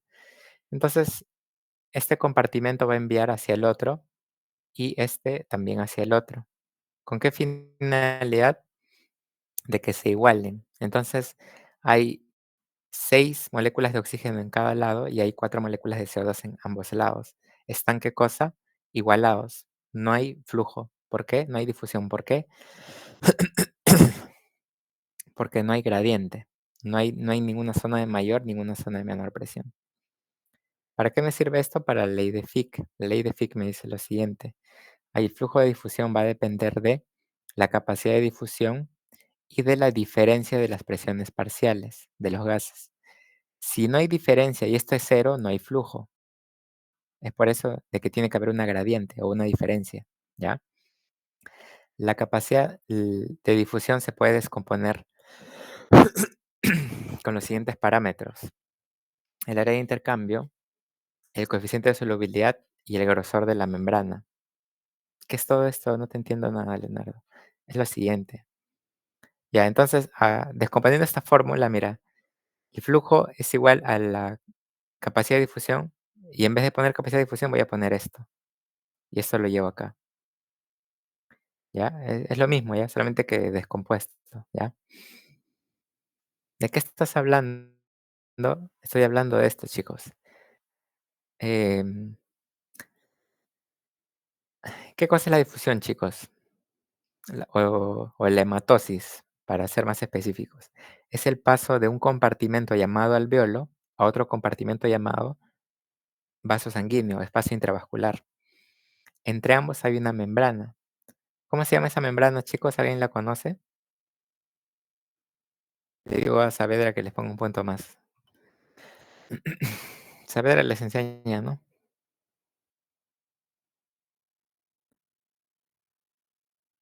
Ajá.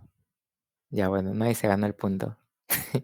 Se llama membrana alveolo capilar. Ya, no se van a olvidar. La membrana alveolo capilar es la membrana que está, justamente como dice su nombre, la membrana entre el alveolo y el capilar sanguíneo, ¿ya? Entonces, mira, acá hay una presión de 100 milímetros de mercurio, y acá hay una presión de 40. No te olvides, siempre va más. La membrana tiene un área de intercambio. Esta altura de acá es el área de intercambio, esto de acá. Tenemos un grosor, que es este grosor de acá, que está en la parte ¿sí? Y acá, el área de intercambio está en relación, ¿qué cosa? Directamente. Si aumenta el área de intercambio, habrá mayor flujo, pero el grosor está en relación inversa. ¿Qué pasa si el grosor aumenta? Entonces, a esta molécula le va a costar más atravesar la membrana. Es por eso de que el flujo disminuye, ¿ya? El único que está en relación inversa es el grosor, el resto es directa. Si la gradiente aumenta, si en vez de ser 140, de 100 y 40 es de 240, entonces aumentará el flujo porque hay más gradiente, ¿no? Más diferencia. Entonces, la ley de la difusión, ley de Fick, te, te dice lo siguiente, ¿no?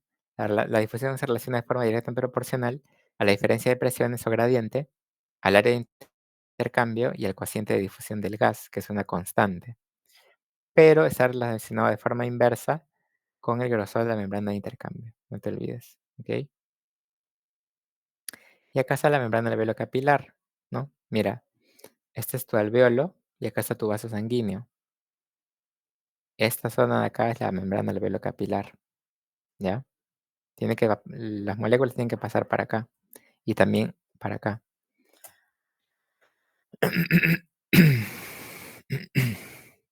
Entonces, el alveolo se relaciona con la parte de la atmósfera y el capilar con nuestro cuerpo, ¿no? Así se comunica nuestro cuerpo con el ambiente, hablando de gases. El oxígeno pasa hacia el capilar y el CO2 del capilar hacia el alveolo, ¿no? Todo esto de acá, chicos, es la membrana del alveolo capilar. De verdecito tenemos al capa surfactante, de color medio celeste al epitelio alveolar, de color azul a la membrana basal, ¿no? Del alveolo. Tenemos el espacio intersticial y tenemos al endotelio, ¿ya? Y también tiene su membrana basal el endotelio. Todas esas estructuras forman la membrana del alveolo capilar. Todo esto es la membrana del alveolo capilar, ¿ya? ¿Por qué es importante? Porque has escuchado de lo que es el edema de pulmón. ¿Has escuchado edema? Ya, edema es cuando se llena el espacio intersticial de agua. ¿Qué pasa si se llena el espacio intersticial de agua? A ver, ¿qué crees que pasaría? Imagínate que este intersticio se ha llenado de agua. El flujo entre el oxígeno y CO2 ya no sería el mismo, obviamente disminuiría, ¿Por qué? Hablando porque, fisiológicamente. porque o sea, se llena de agua, entonces sería el paso. entre A las ver, gradientes sería más largo, entonces no llegaría a una oxigenación suficiente. las gradientes no cambian, porque la gradiente simplemente es la presión en un lado, otro lado. ¿Qué Ujú. variable cambia? A ver, según la ley de Fick, ¿qué variable se vería alterada? La capacidad de difusión. La capacidad de fusión siempre se mantiene, eso depende del Ah, gas, es una constante. el área. El área se mantiene porque el alvéolo sigue teniendo el mismo tamaño. Te queda uno, pues, ¿quién queda? El K. No, el El grosor. grosor. El grosor sí, sí. Ajá, exacto. Entonces, ¿qué ha pasado en el edema pulmonar? Ha aumentado en este caso, ha aumentado el agua en el espacio intersticial y la membrana capilar se ha engrosado, pues, de lo que era así, ahora es así. Hay un grosor, ¿no? Entonces, ¿qué te había dicho? Que el grosor está en relación inversa al flujo. Por lo tanto, al haber más grosor, hay menor flujo. Esa era la respuesta. Muy bien, gracias por tu participación. No sé quién fue, pero gracias por tu participación. Ya no se van a olvidar, ¿ya? Así, equivocándose, así se aprende. Ya, muy bien, chicos. Entonces, ahora entiendes mucho mejor cómo funciona esto de... Ya te vas dando cuenta que todo tiene una explicación, ¿ya? Y que todo es racional acá en fisiología. La membrana respiratoria, o la membrana del alvéolo capilar, a pesar de que parezca que tiene muchas capas, realmente es bien, bien delgada. Tiene 0,6 micrómetros, ¿no? Es bien delgada, ¿ya? Listo. Ya para ir terminando, vamos a ver la parte de la hematosis, ¿ya? A ver, mira. Acá tenemos un alveolo y el aire viene con su presión de oxígeno de 160 milímetros de mercurio y con un CO2 casi de 0 milímetros de mercurio. Sin embargo, mira, del aire venía con 160 y ¿qué pasó? Llegó hasta 100 nomás. Se ha perdido 60 en el camino. ¿Dónde se ha perdido eso? Aquí, mira. Esta es la fórmula de lo que es la presión alveolar de oxígeno. ¿A qué es igual la presión alveolar de oxígeno? Es igual a la presión inspirada de oxígeno, ¿ya? Menos la presión alveolar de CO2 entre el cociente respiratorio, ¿ya? La presión alveolar de oxígeno, esta presión inspirada de oxígeno se puede descomponer como la fracción inspirada de oxígeno por la presión barométrica menos la presión de vapor de agua, ¿ya?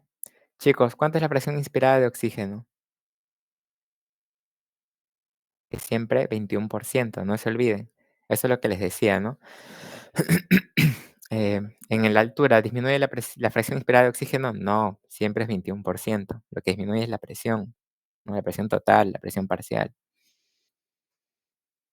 La, la- la presión total, ¿no? Eso es lo que disminuye. Pero la fracción inspirada siempre va a ser la misma, ¿no? Entonces, esta fracción inspirada siempre va a ser 0,21 o 21%. ¿Cuánto es la presión barométrica? La presión barométrica siempre es 760. No tienes problemas con esto, ¿no? La presión del vapor de agua. ¿A qué se refiere con esto del vapor de agua? Lo que pasa es que cuando tú inspiras, recuerda que tu aire viene a cuánto? A 20 grados más o menos, ¿no? Entonces, cuando ingresa hacia lo que es las vías respiratorias, va a haber un proceso de evaporación de agua, justamente por ese cambio de temperatura hacia una zona más caliente. Eso quiere decir de que se va a perder un poco en forma de vapor de agua. Un poco del aire se pierde en forma de vapor de agua. Es por eso de que es menos 47, ¿ya? ¿Por qué? Porque cuando entra al cuerpo, que está a 37 grados, se pierde un poco de ese aire como vapor de agua. A eso le vas a restar 40, que es la presión alveolar de oxígeno, y a eso le vas a dividir entre el cociente respiratorio, que es 0,8. Si tú haces matemáticas y operas todo eso, te sale 100, ¿no? De acá sale 150 y le restas esto de acá, ¿no? Te sale los 100 milímetros de mercurio. Ahora, para que entiendas esto del cociente respiratorio. El cociente respiratorio, chicos, no es nada más de que la producción de CO2 y la producción de oxígeno, ¿ya? Es simplemente eso. Tu cuerpo produce CO2. A ver, tú eres o vas a ser nutricionista, así que tú mejor que yo sabes muy bien de que el proceso de nutrición no termina en el sistema digestivo, sino que tiene que consolidarse en la célula, ¿no? Porque ese es el fin final, valga la redundancia, el fin supremo, llegar a la célula, ¿no? Entonces, en la célula tú generas una serie de reacciones bioquímicas como la glucólisis, la respiración celular aeróbica, el ciclo de Krebs, la fluorescencia oxidativa y todo eso, ¿no? Entonces, ahí uno de tus productos de desecho va a ser el CO2. ¿Qué cosa es lo que vas a consumir? Oxígeno, ¿ya? Ahora, hablando, de nutrición, ya que eres o que vas a ser nutricionista, recuerda que esto del cociente respiratorio depende de la dieta, ¿ya? ¿Cómo así?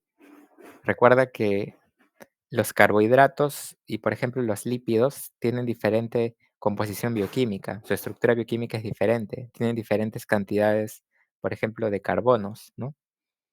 Entonces, si yo sigo una dieta rica en carbohidratos o sigo una dieta rica en lípidos, eso modifica el cociente respiratorio, ¿ya? ¿Por qué? Porque tu metabolismo celular va a ser diferente también, ¿ya? Recién estás empezando la carrera, así que no, tal vez no me entiendas mucho, pero tal vez en el futuro te acuerdes de mí y me entiendas un poco mejor, ¿no? ¿De qué te estoy hablando? Lo entenderás mejor que yo, supongo. Em, entonces, es eso básicamente, ¿ya? Pero para una dieta normal, común, occidental, se dice que el cociente respiratorio es 0,8, pero por ejemplo, en diferentes zonas donde comen de forma diferente, este cociente puede variar. Pero bueno, no importa, ¿ya? No importa, ese es un punto aparte, ¿ya? Entonces, mira, de la arteria pulmonar viene sangre parcialmente desoxigenada. No se dice desoxigenada porque sí tiene oxígeno, ¿ya? O parcial o relativamente desoxigenada. Entonces, cuando llega hasta acá, ¿qué es lo que pasa? Mira, la presión alveolar de oxígeno es de 40, mientras que la presión alveolar es de ¿cuánto? De 100. Entonces, el flujo va a ser ¿de dónde? De una zona de mayor presión a una zona de menor presión. Por eso el flujo de oxígeno es de alveolo hacia los capilares. Pero los alvéolos tienen 46 de CO2 y el alvéolo tiene, perdón, el capilar tiene 46 de CO2 y acá tiene 40. ¿Dónde es mayor? En el capilar.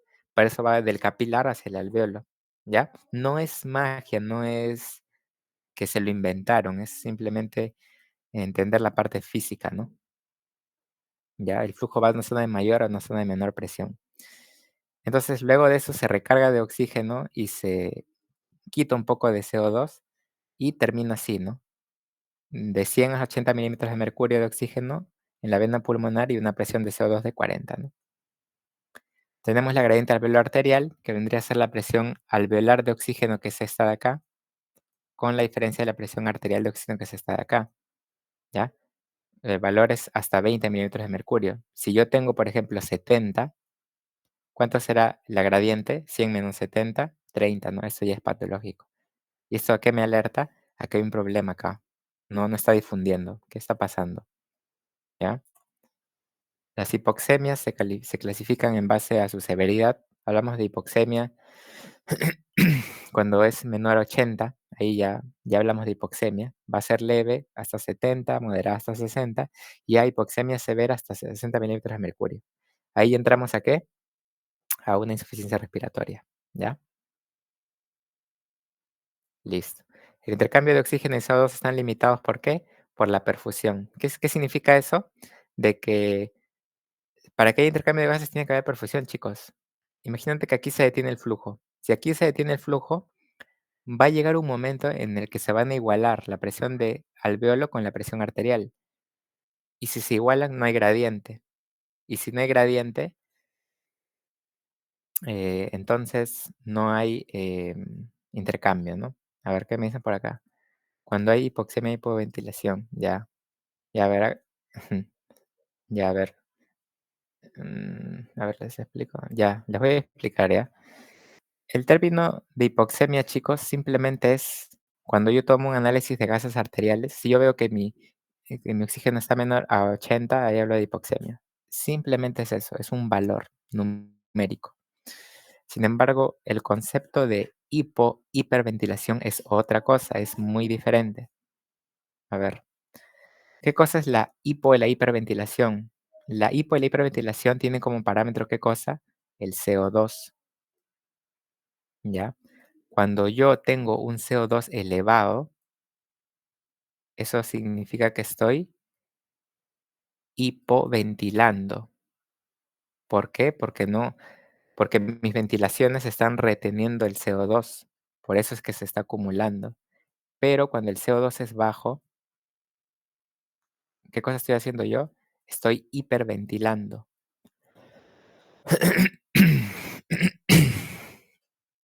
Y acá tendrías que entender un concepto que es el siguiente. Una cosa, chicos, es hipoventilación, hiperventilación. Eso yo lo evalúo en base a qué? Al CO2. Pero otra cosa es frecuencia respiratoria, otra cosa es taquipnea, otra cosa es bradipnea, ¿ya? Taquipnea es simplemente de que, a ver, ya bueno, acá es un poco de medicina, ¿no? Semiología es. Cuando hacemos el valor normal de la frecuencia respiratoria es de 12 a 20. Si yo estoy con 25 de respiraciones por minuto, ¿esto cómo se llama? No se llama hiperventilación, por si acaso. Eso se confunden hasta los de medicina. Hasta los doctores mismos le dicen hiperventilación. Esto simplemente es taquipnea.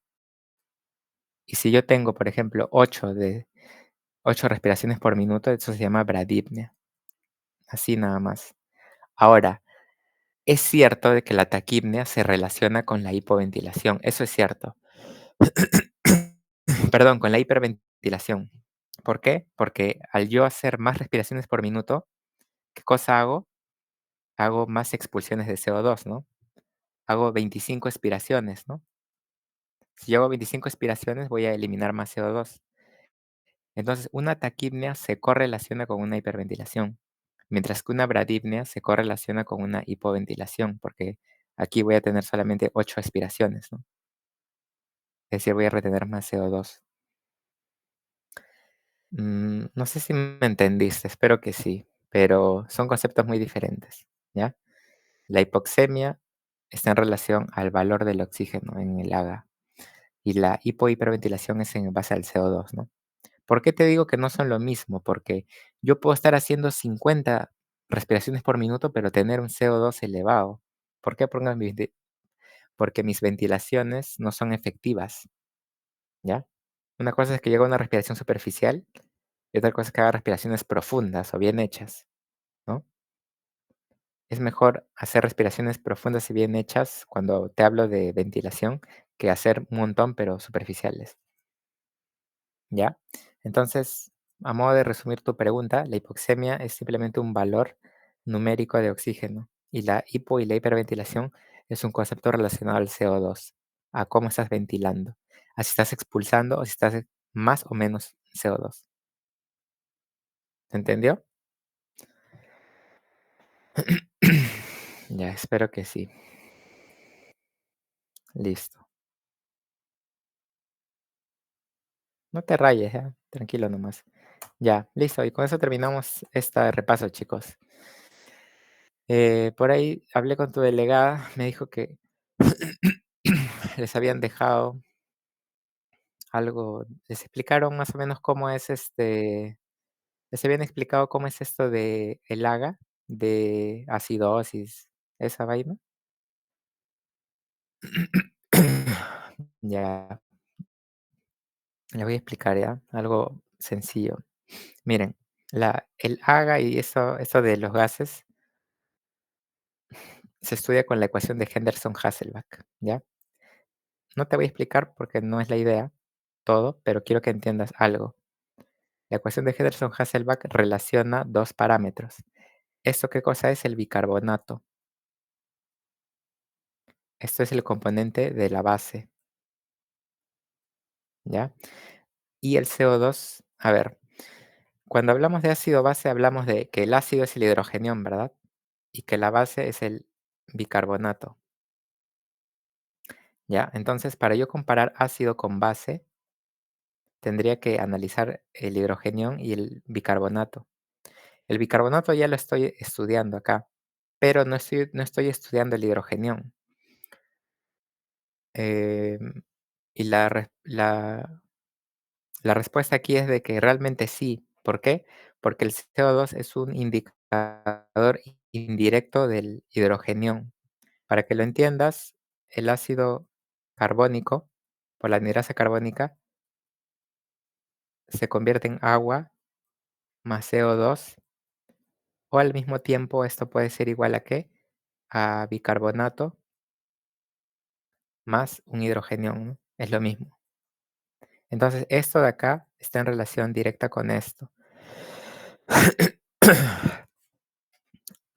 No entiendo, no entiendo nada, Leonardo, ya. Para que no te rayes mucho, simplemente en tu cabeza quiero que entre lo siguiente. Cuando tú veas el CO2, piensa en el hidrogenión, ¿ya? Piensa que es algo, ¿cómo se dice? Algo, ¿cómo decirlo? Es algo relativo al hidrogenión, ¿ya? Entonces, cuando yo veo el CO2, ¿en qué pienso? Pienso en hidrogenión. Por lo tanto, ¿pienso en qué? En ácido, ¿ya? Es una medida indirecta, ¿ya? Ácido, ¿ya? Entonces ya tienes tu componente ácido y tu componente básico, ¿verdad? Entonces, tu componente básico, ¿quién es el bicarbonato? Tu componente ácido es quién, el hidrogenión, pero expresado o representado, mejor dicho, por el CO2, ¿ya? ¿Por qué? Porque realmente es difícil medir el hidrogenión de forma dinámica. En cambio, el CO2 es mucho más fácil. Es un parámetro más fácil de evaluar. Entonces, en tu cabeza entra lo siguiente. Si aumenta el bicarbonato, ¿cómo es la sangre? Tiene un pH más alto, ¿no? Ya sabes, ¿no? Por la academia, de que a mayor pH es más básico, ¿no? Más básico. Pero a menor pH es más ácido, te olvides. Listo, entonces en tu cabeza entra lo siguiente. Si aumenta el bicarbonato, me hago más básico. Si aumenta el CO2, más ácido. Simplemente eso, ¿ok? No te olvides, ¿ya? Al CO2 míralo como si fuera el hidrógeno. Lo otro, ¿cómo se regula el ácido base? Se regula en los pulmones y se regula en los riñones. En los pulmones, gracias a la hipo y a la hiperventilación que estuvimos comentando antes, ¿ya? ¿Qué hace el pulmón, no? El pulmón lo que hace es hipoventilar, ¿para qué? Para reducir, en este caso, perdón, la hipoventilación se relaciona con una retención del CO2, pero la hiperventilación se relaciona con disminuir el CO2. ¿Y cómo maneja el riñón? Lo maneja a través del manejo electrolítico y el manejo del bicarbonato, pero también del hidrógeno. Si yo estoy, por ejemplo, en una acidosis, a ver, estoy en acidosis, ¿qué tendría que hacer? Tendría que, si por ejemplo fuera una acidosis metabólica, es decir, este riñón me está fallando, ¿qué tendría que hacer para compensar y para disminuir la acidosis? Tendría que hacer una hipo o una hiperventilación.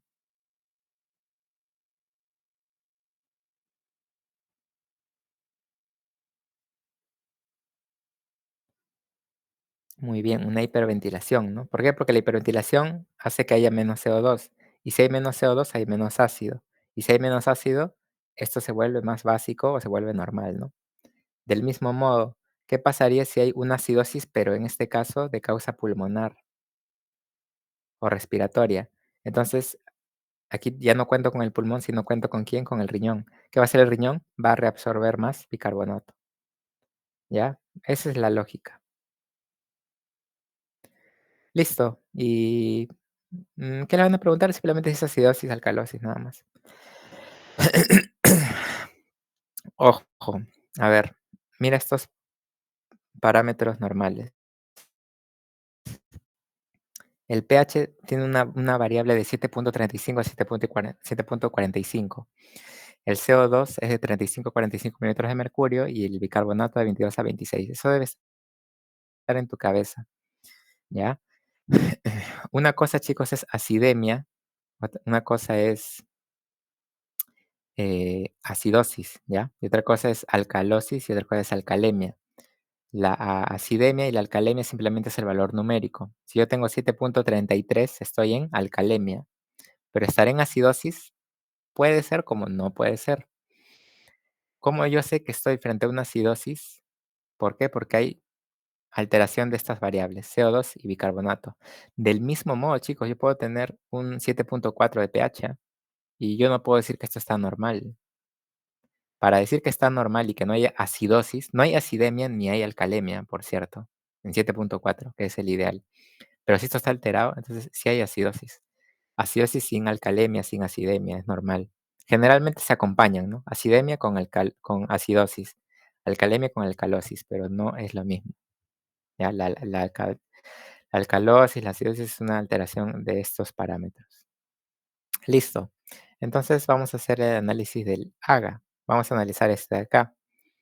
Entonces yo veo este pH y digo 7.50. ¿Estoy en acidosis o alcalosis? A ver, vamos a hacerlo juntos.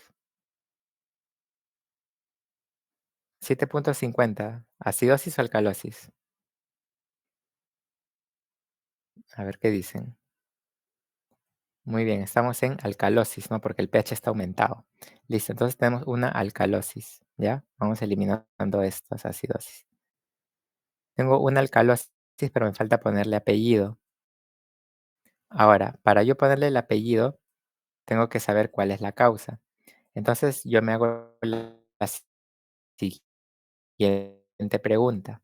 La siguiente pregunta que yo me hago, anótalo, no sé, es, ¿qué parámetro podría generar alcalosis? Esa es la pregunta que yo debo hacer, ¿no? Entonces, yo observo primero el CO2. El CO2, ¿cómo está? Está aumentado, ¿no? Entonces, el CO2 aumentado, ¿me podría generar alcalosis? ¿Qué dices?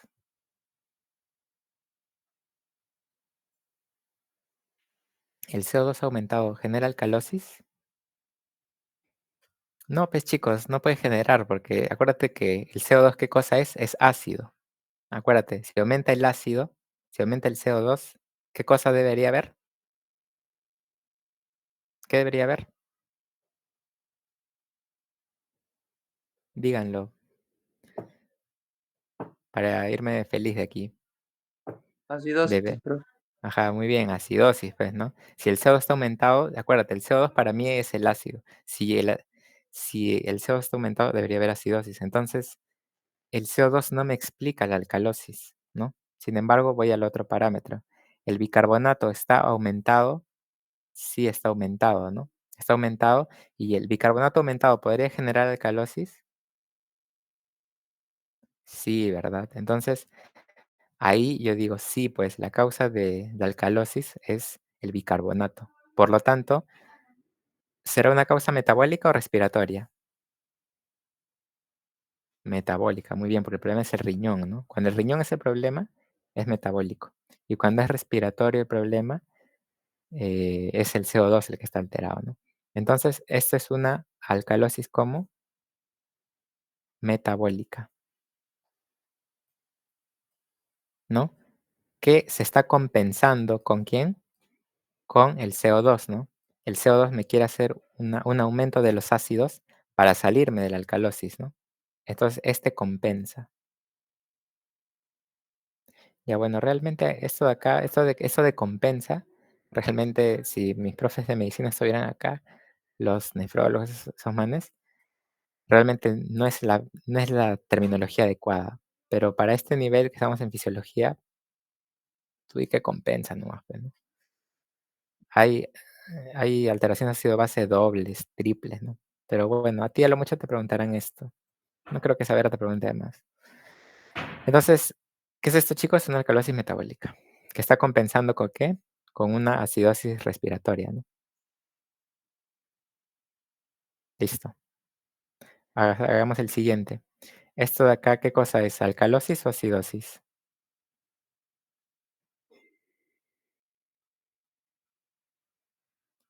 Ajá, muy bien, está en acidosis, ¿no? ¿Por qué? Porque está por debajo del valor normal, ¿no? Cuando está por encima es alcalosis, cuando está por debajo es acidosis. Listo, entonces tenemos acidosis, hay que ponerle el apellido. ¿Y cuál es la pregunta que te dije que te hagas?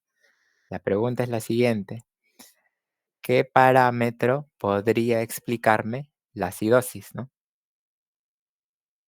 Entonces voy al CO2. ¿Un CO2 aumentado me explicaría la acidosis? Sí, muy bien. ¿Por qué? Porque aumentan los ácidos, ¿verdad? Aumentan los ácidos. Entonces, ahí yo nomás digo, ya, esta es la causa, pues, ¿no? Pero voy a analizar el bicarbonato por si acá, ¿ya? El bicarbonato aumentado, porque está aumentado, ¿me explicaría la acidosis? No, ¿verdad? No te explica la acidosis, ¿no? Por lo tanto, yo digo contundentemente, ¿esta es una acidosis de qué causa? ¿Cuál es la causa? Muy bien, respiratoria, ¿no? Respiratoria, muy bien, ¿no? Esta es una acidosis respiratoria, que se está compensando muy probablemente ¿con qué? Con una alcalosis metabólica, ¿no? Listo. Si te das cuenta, no es difícil. Difícil es trastornos dobles, triples, si compensa, no compensa, la fórmula de Winter. Esas son otras vainas, pero no compete, no vale la pena aprenderlo ahora. A lo mucho te preguntará esto, no creo que te pregunte nada más. Después lo de espirometría, simplemente evaluar los parámetros que te ha puesto ahí, ¿no? Ya, chicos, entonces no te olvides, la pregunta siempre es, primero veo mi pH, alcalosis o acidosis. Ya. Luego, em, ¿quién me explica la alteración? Es la siguiente, ¿no? Y el roto es el que compensa, nada más. Ya, esta es fisiología renal, fisiología respiratoria. Y ya, acá le ponemos respiratoria.